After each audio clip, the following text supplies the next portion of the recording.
मेहरबानी हुई सभी सरकारों की।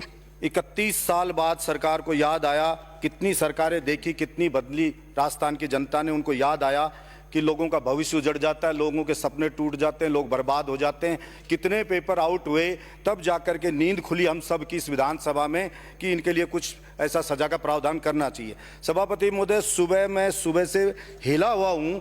मेरे घर पे कुछ स्टूडेंट आए सभापति महोदय, उन्होंने कहा कि पकड़ा गया था रामकृपाल मीणा, ये कह रहा था सिलेक्शन कराने के 8 लाख रुपए मांग रहा था बड़े भाई से, हमने दिए नहीं रीट के लिए ही। और यही बत्तीलाल मीणा अब एग्जाम हुआ तो पैसे मांगता रहा। और सभापति महोदय, हद तो हो गई। उन स्टूडेंट ने ये कहा कि जब इसको पकड़ लिया था ये बत्तीलाल मीणा को, तो रामकृपाल मीणा तब भी कह रहा था मेरा कुछ नहीं बिगड़ेगा, मेरी बहुत पहुंच है। और उसने ये कहा कि मैं सदस्य बिल पे बोले, खाली बिल पे ही बोल रहा हूं, ये तो बिल पे ही बोल रहा हूं सभापति महोदय। उसने ये कहा कि OMR सीट है जो वो भी नहीं आ जाएगी, आप एग्जाम दे चुके बच्चे को कहा 10 लाख रुपए दीजिए, हम सीट भी बदल दूंगा, इतनी मेरी सेटिंग है, ये उसने स्टूडेंट से कहा। और ये तक बताया कि एक IPS ऑफिसर जो जयपुर कमिश्नरेट में था, बच्चे उसका नाम नहीं जानते, उन्होंने कहा मैं फोटो बताना, हम शकल से बता देंगे कि वो भी उसके पास ऑफिस में बैठा रहता था, यानी कि IPS भी वहां बैठता था। इतने हौसले बुलंद थे। मैंने इस विधानसभा में सुना ये जवाब दिया गया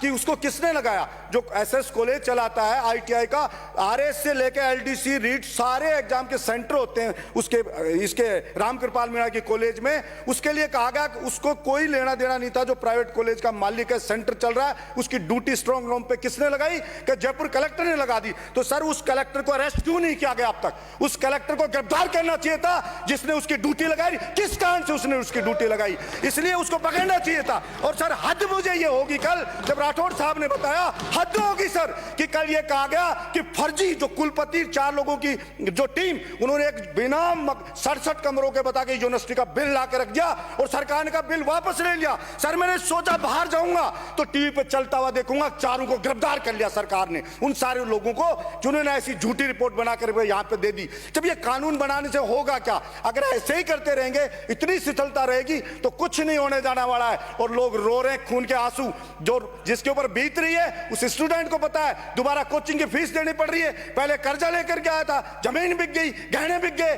और उसके बाद में ये बिल पे चर्चा होती रहती है। होना जाना कुछ नहीं होगा। कितने 31 साल में जाके अपनी खाना पूर्ति करके बंद कर देंगे। और इसके विरोध में कल मैं काले कपड़े पहन करके सूर्य उदय से लेकर सूर्य अस्त तक सेंट्रल पार्क में बिना रुके बिना थके दौड़ लगाऊंगा नॉन स्टॉप। इसके विरोध में पूरे दिन इसका विरोध करूंगा मैं कि सरकार उस कलेक्टर को गिरफ्तार करे, और सरकार वो कुलपति 4 टीम थी उनको गिरफ्तार करे, और सरकार जो ये जो दोषी हैं बड़े लोग उन सबके ऊपर प्रभावी कार्रवाई करे। ये मैं सरकार से मांग करता हूं। ऐसे नहीं चलेगा कि बिल ला दिए, वो ला दिए, ये ला दिए, काम चल गया, ऐसे बिल्कुल नहीं चलेगा और ना बिल्कुल बर्दाश्त करेंगे।